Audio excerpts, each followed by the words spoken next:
All right, let's dive into one of the most famous partnerships in all of history, the incredible bond between the warlord Liu Bei and his brilliant strategist Zhuge Liang.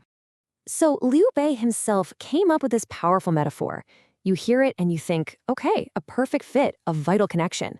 But what did that actually mean day to day? And more importantly, what made their relationship so radically different from how his rivals, guys like Cao Cao and Sun Quan, ran their own shows? So in this explainer, we're going to break it all down. We'll look at the foundation of respect they had, the insane level of trust, the perfect synergy between them, their shared ideology, and finally, the legacy they left behind. You're going to see this was so much more than a good working relationship. It was a true fusion of minds and ideals. All right, first up, let's see how this whole legendary partnership kicked off. And here's a hint. It wasn't with a command, but with an incredible act of humility.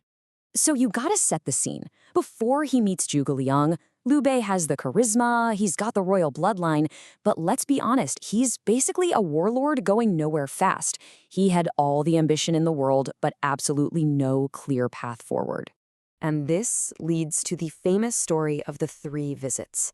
Think about this. Liu Bei, a respected warlord, a descendant of the emperor himself, travels to this little humble cottage of a total commoner, not once, not twice, but 3 times, just to ask for his help.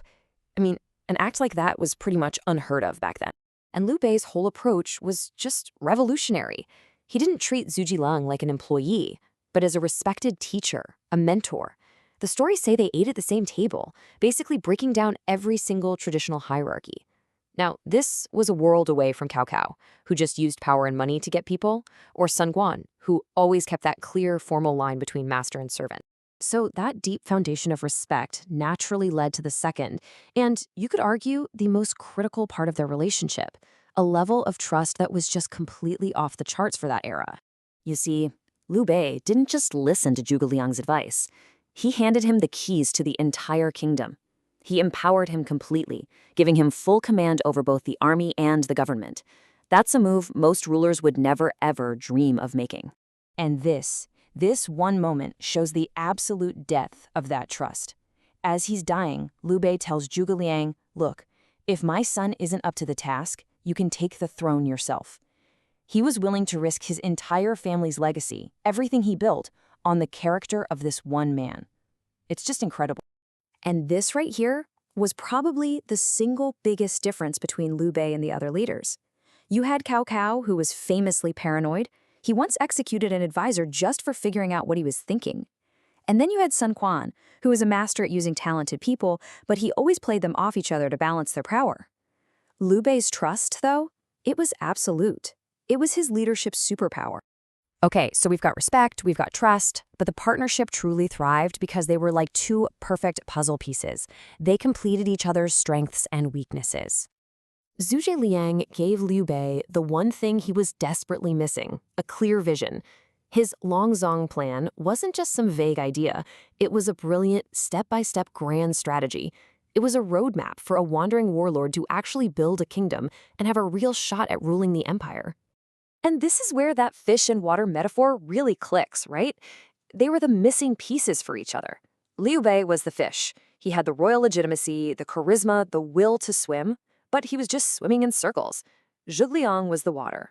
He provided the direction, the depth, the entire environment that the fish needed to actually get somewhere. And Zhuge Liang was smart enough to know this. It's probably why he chose Liu Bei, who was, at the time, the weakest of the major players. I mean, if he'd gone to Cao Cao or Sun Quan, who already had teams of brilliant advisors, he would have just been another voice in a crowded room. But with Liu Bei, his talents could be used to their absolute maximum. He could become the very heart of the entire operation. All right, let's move on to the final pillar of their bond. And this one goes beyond just strategy and gets to the very soul of their partnership.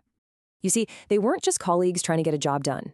They were true partners in a cause that they both deeply, genuinely believed in, bringing back the glory of the Han dynasty. This shared ideal, this fight for what they saw as justice and legitimacy, that's what created such a powerful spiritual bond between them.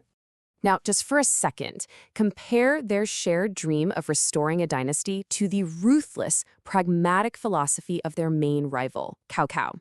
His whole motto was famously self-serving. focused on his own power and getting results no matter the cost.